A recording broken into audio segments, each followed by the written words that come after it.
بھائی بہت بالکل ایسے جھک جاتے ہیں رکوع میں، بعض بھائیوں کو دیکھا ایسے رکوع کرتے ہوئے، نہیں، اللہ کے نبی صلی اللہ علیہ وسلم جب رکوع کرتے تو آپ کا یہ ہاتھ جو ہے کمان کی رسی کی طرح، کمان کے ڈوری کی طرح ٹائٹ ہوتا ہے اسے بالکل، اور یہ پیٹھ جو ہے ہماری بالکل سیدھی ہو اور سر پیٹھ کے برابر ہو، نہ بالکل ایسے ہو اور نہ ہی بالکل ایسے ہو، یہ بالکل برابر۔ رکوع میں جانے کے بعد رکوع کی جو معروف دعائیں ہیں ان میں سے کوئی بھی دعا کم از کم 3 مرتبہ، سبحان ربی العظیم، سبحان ربی العظیم، سبحان ربی العظیم۔ اب رکوع سے اٹھنے کی باری ہے، سمع اللہ لمن حمدہ، سمع اللہ لمن حمدہ کہتے ہوئے رفع الیدین کرے یا کہنے کے بعد رفع الیدین کرے۔ سمع اللہ لمن حمدہ امام اور مقتدی دونوں کہیں گے۔ ہمارے یہاں معروف کیا ہے کہ امام سمع اللہ لمن حمدہ کہتا ہے اور مقتدی ربنا ولک الحمد حمدا کثیرا طیبا مبارکا فی پڑھتے نہیں، امام اور مقتدی دونوں سمع اللہ لمن حمدہ اور ربنا ولک الحمد حمدا کثیرا طیبا مبارکا فی۔ ہم نے پڑھ لی دعا، رکوع سے اٹھنے کے بعد کی دعا، اطمینان سے ایک دم کھڑے ہو جائیے، بالکل طمانینت کے ساتھ، سکون کے ساتھ۔ نماز دراصل سکون کا نام ہے۔ اب ہمیں سجدے میں جانا ہے، سجدے میں جاتے وقت پہلے ہاتھ رکھے یا پہلے گھٹنے رکھے، تو صحیح اور راجح قول کے مطابق اور دلائل کی مضبوطی کے اعتبار سے پہلے ہاتھ رکھنا ہے، اس کے بعد گھٹنوں کو رکھنا ہے۔ اب سجدے میں جانا ہے تو ہم رکوع سے اٹھ کے ہم رفع الیدین کے لیے اب سجدے میں جانا ہے تو کیا کہیں گے؟ اللہ اکبر کہتے ہوئے اب ہم سجدے میں جب ایسے گئے تو پہلے ہاتھ رکھا، پھر ہم نے پیر کو رکھا۔ اللہ کے نبی صلی اللہ علیہ وسلم کہتے ہیں مجھے حکم دیا گیا ہے 7 اعضاء پر سجدے کروں۔ 7 اعضاء میں ایک اعضا چہرہ جس میں پیشانی اور ناک شامل ہے، پھر اس کے بعد یہ 2 ہاتھ، پھر یہ 2 گھٹنے اور پھر پیر پیچھے کے۔ سجدے میں گئے ہم بڑے اطمینان سے، اس طرح سے ہم نے پیشانی کو اور اپنے ناک کو لگایا اور پیر کے پچھلے حصے کو ملا لیا، آپ دیکھ سکتے ہیں اس طرح سے پیر کو ہم نے ملا لیا۔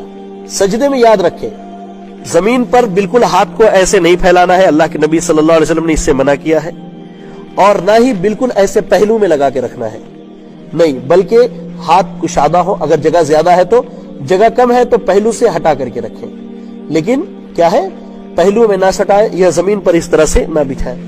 سجدے میں جانے کے بعد اب ہم سجدے کی دعا پڑھیں گے، سبحان ربی الاعلی، سبحان ربی الاعلی، سبحان ربی الاعلی۔ اس کے علاوہ جو دوسری دعائیں ثابت ہیں وہ بھی پڑھ سکتے ہیں انشاءاللہ۔ سجدے میں دعا کرنی چاہیے، عربی زبان میں آپ کو دعائیں یاد ہے تو آپ کثرت سے دعا کر سکتے ہیں۔ اب سجدے سے اٹھنا ہے، اللہ اکبر۔ اٹھنے کے بعد ہم کیسے بیٹھیں گے؟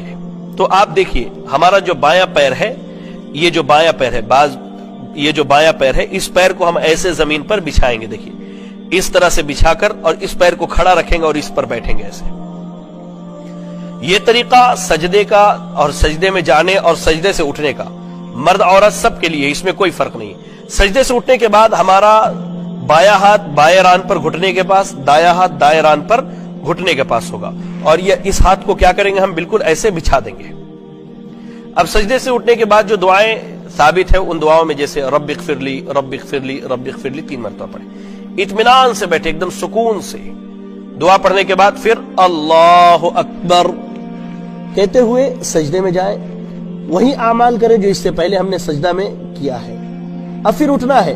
بعض بھائی کیا کرتے اٹھتے وقت اللہ اکبر اٹھ جاتے، نہیں، سنت کیا ہے، آپ سجدے سے جب اٹھے، چاہے وہ پہلا سجدہ ہو، دوسرا ہو، تیسرا یا چوتھی رکعت کا، تو اللہ اکبر اٹھ کر تھوڑی دیر بیٹھیں یہاں تک کہ تمام ہڈیاں اپنی جگہ پر آ جائیں۔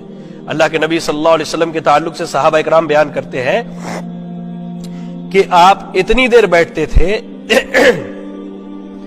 ہمیں یہ لگتا کہ آپ بھول گئے ہیں کہ آپ کو اٹھنا ہے۔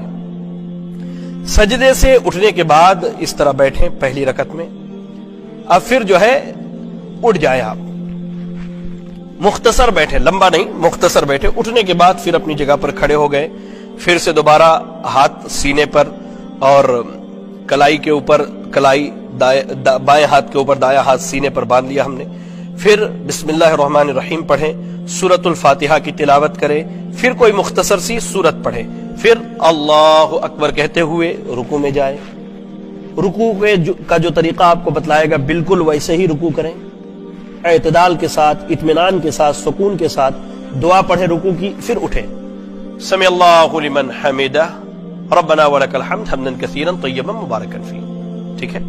اس کے بعد اب ہمیں سجدے میں جانا ہے، تو ہم اللہ اکبر کہتے ہوئے کیا ہے سجدے میں چلے جائیں۔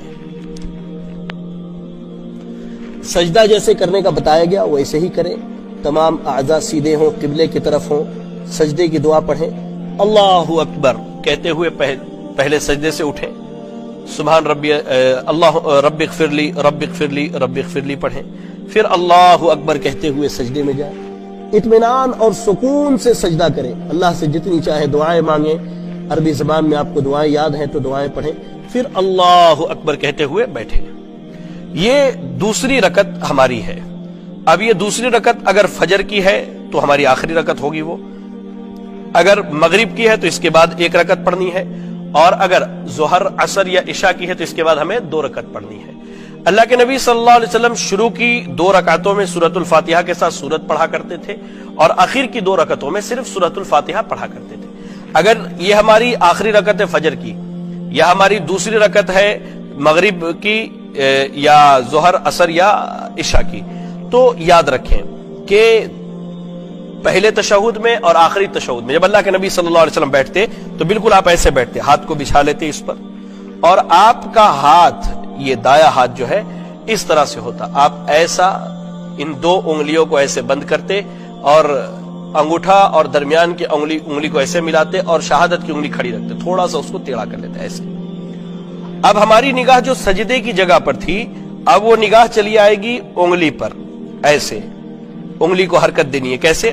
التحیات للہ والصلوات الطیبات السلام علیک ایھا النبی ورحمۃ اللہ وبرکاتہ، السلام علینا وعلی عباد اللہ الصالحین، اشہد ان لا الہ الا اللہ واشہد ان محمدا عبدہ ورسولہ۔ یہ